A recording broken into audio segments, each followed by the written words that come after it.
بسم الله الرحمن الرحيم. اعوذ باللہ من الشیطان الرجیم. بسم اللہ الرحمن الرحیم. وبہ نستعین وہو خیر ناصر و معین. ناظرین محترم، سامعین کرام، آج میں جس موضوع کے اوپر گفتگو کرنا چاہ رہا ہوں وہ ہے حافظ تصدق، جو انتہائی غیر مناسب گفتگو کر رہے ہیں، اور اکثر وہ ایسی گفتگو کرتے رہتے ہیں کیونکہ ان کا یہ وتیرہ ہے. میں یہ چاہتا ہوں کہ آپ پہلے ان کی یہ گفتگو سنیں، اس کے بعد میں کمنٹس کروں گا. لیں آپ ملاحظہ فرمائیں. شاہ است حسین کتنی شعر ہیں؟ 4. اصل میں یہ 4 نہیں تھے، 6 تھے. جو 2 چھپائے گئے وہ بھیجے گئے ہیں مجھے کہ جا کے مومنین کو سنا دیں. خدا کی قسم میں منبر پہ کہہ رہا ہوں، منبر پہ. یہاں کی مخلوق کی بات میں نہیں کر رہا. حکم ہے کہ یہ جا کے پہنچا دو. یہ چھپا دیے گئے 2 شعر درمیان میں. آغا جی چھپا دیے گئے. لکھنؤ کی وہ لائبریری میں نے پتا کیا، نہیں ہے. سرکار جناب امیر المومنین علیہ الصلوۃ والسلام کی لائبریری، وہ جو تاس ہے، اس میں یہ اشعار موجود ہیں. وہیں سے کوئی صاحب لے کے آئے ہیں اور مجھے حکم دیا یہ پڑھ کے سنانا ہے. اور ابھی صبح خدا کی قسم مجھے حکم استخارہ آیا، یہی سنانا ہے. میں اپنی روح پھونک دوں. ندائے روحی روح است حسین. آگے فرماتے ہیں اسم اللہ. اگر آپ سارا دن بھی داد دیتے رہے تو کم ہے، خدا کی قسم. معین الدین چشتی فرماتے ہیں اسم اللہ. اللہ جو اسم ہے یہ تو نام ہے. پہلے میری گال کا اور فرمایا ہے اسم اللہ. وہ جو اللہ لکھا ہوا ہے یہ تو اسم ہے، وہ بابا نام ہے. اسم اللہ ذات است حسین. کہ آپ نے ان کی گفتگو ملاحظہ کی ہے کہ انہوں نے کچھ اشعار پڑھے ہیں، اور اشعار کی تشریح کرنے سے پہلے میں چاہتا ہوں کہ ان کے مقدمے کے اوپر گفتگو کی جائے. جو اس مخلوق سے ہٹ کر کسی اور مخلوق نے پہنچائے ہیں یہ اشعار. پہلی بات یہ انہوں نے کی ہے، اور دوسری بات یہ کی ہے کہ نہیں، یہ علی علیہ السلام کی ایک مخصوص لائبریری ہے، وہاں سے ایک صاحب لے کر آئے ہیں. دیکھیں ان 2 باتوں میں تضاد ہے. یہ مخلوق اس مخلوق سے ہٹ کر کوئی اور مخلوق پہنچائے یا کوئی اور انسان لے کر آئے، یہ ان کے اندر تضاد ہے. ان باتوں کے اندر یہ بالکل واضح جھوٹ نظر آ رہا ہے. دوسری بات یہ ہے کہ انہوں نے کہا کہ اس کو چھپا دیا گیا ان شعروں کو. دیکھیں جو چیز چھپائی جاتی ہے وہ لائبریریوں کے اندر نہیں رکھی جاتی، اس کو چھپا دیا جاتا ہے.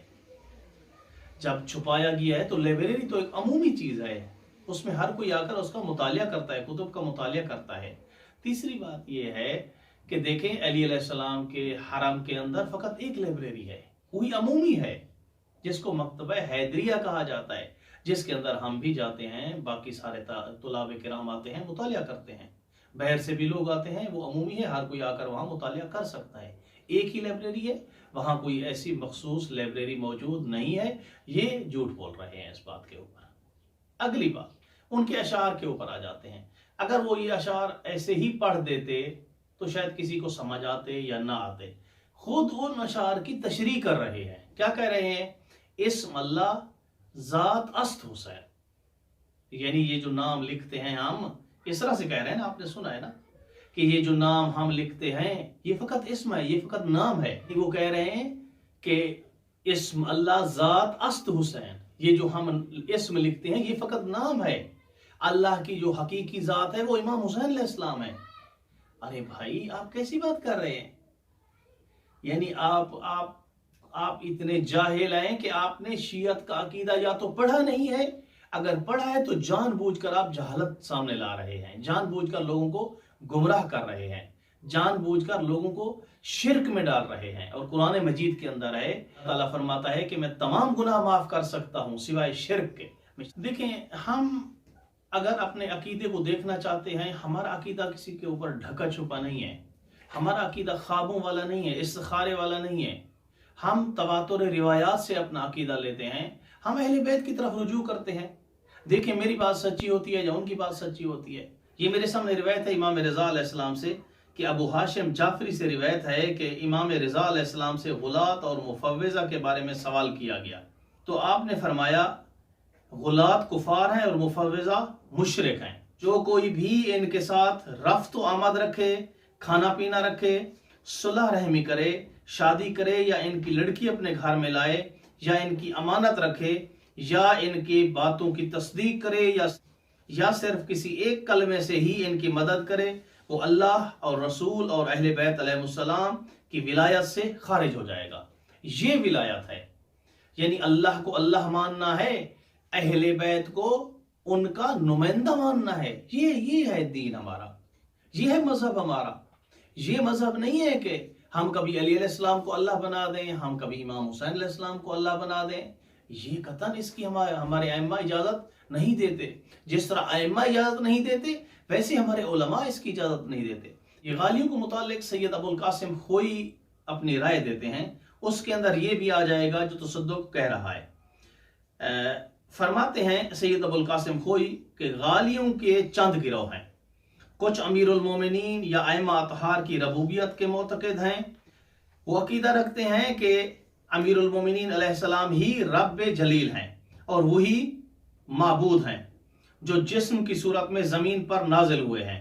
اگر یہ عقیدہ کسی گروہ کے بارے میں ثابت ہو جائے تو ان افراد کے نجس اور کافر ہونے میں کوئی شک نہیں ہے۔ اب یہی بات یہ کر رہے ہیں کہ اللہ جو ہم لکھتے ہیں یہ فقط نام ہے، اصل میں جو ذات ہے اللہ کی وہ امام حسین علیہ السلام یعنی دنیا کے اندر موجود ہے۔ اسی کی نفی سید ابو القاسم خوئی اپنے کلام کے اندر کر رہے ہیں کہ جو یہ مانتے ہیں کہ کیا ہے اللہ یہی ہستیاں ہیں، تو وہ کیا ہے کافر ہیں ہمارے نزدیک، کیونکہ یہ عقیدہ خدائے واحد کی الوہیت کا انکار ہے۔ التنقیح فی شرح عروۃ الوثقی جلد نمبر 3 صفحہ نمبر 73 کے اندر یہ سید ابو القاسم خوئی کی جو رائے ہے یہ موجود ہے، اور سید ابو القاسم خوئی نے اپنی طرف سے رائے نہیں دی بلکہ ائمہ اہل بیت کے اقوال سے جو انہوں نے کیا ہے خلاصہ نکالا ہے اور استنباط کیا ہے وہی رائے کیا ہے عوام کے سامنے رکھی ہے۔ ہمارا عقیدہ اللہ کے متعلق وہی ہے جو باقی مسلمانوں کا ہے کہ اللہ پوری کائنات کا خالق ہے، پوری کائنات کا رازق ہے، اور امام حسین علیہ السلام اللہ کے بندے ہیں، اللہ کی برگزیدہ مخلوق ہیں اور اللہ کی طرف سے منسوب شدہ امام ہیں۔ ہمارا یہ عقیدہ ہے۔ دعا ہے کہ اللہ تعالی ہمیں سیرت اہل بیت پہ چلنے کی توفیق عطا فرمائے۔ الحمدللہ رب العالمین۔